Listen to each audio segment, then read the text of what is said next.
Only on 6 tonight, it was one of the most successful years ever for school resource officers with the Orlando Police Department. OPD tells us it finished out 2021 with 0 use of force incidents against students in all 48 schools. It's pretty good given the violence in schools we've reported on lately.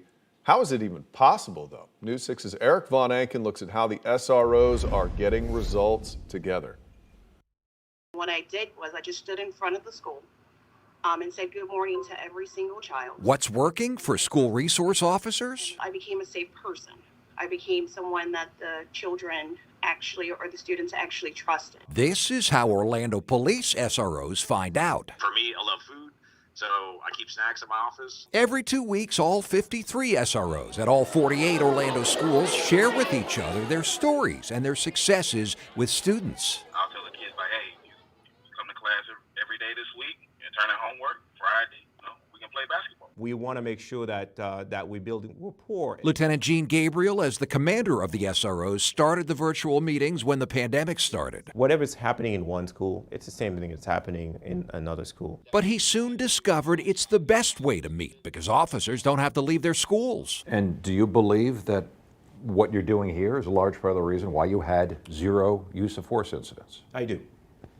Yes. Because you're sharing information. We are sharing You guys are information. teaching each other. We're teaching each other as well. Understand, though, no use of force means not using force against a student, like this takedown by an Osceola County SRO that made national news last year. Sometimes Orlando PD SROs will go hands-on to restrain a student, holding a student. They had to do that just a few weeks ago. You let her vent. I saw that video. And she was able to scream. She screamed. She banged on the door. She wasn't hurting herself. She wasn't destroying property. But before it gets to that point, and to try and avoid a confrontation, the SROs say the most important thing they do is building a rapport with the students. Showing they're more than just a badge and a gun, and getting to know the kids. Tuesday was when I brought him shoes. In this case, even buying them shoes and jackets.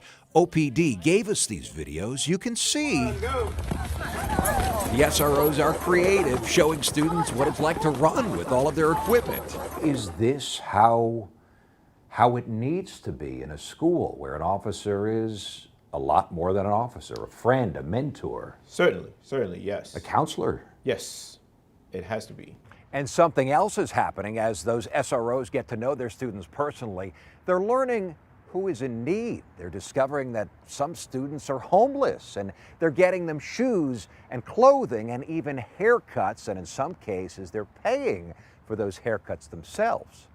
At Orlando Police Headquarters, Eric Von Anken getting results together. News 6. Truly a Great update. tough job there. Oh, absolutely. But I tell you what, every time I see that resource officer in my son's school, I just thank him. He is, a great asset for us to have there. And the kids love him. They could really make a difference.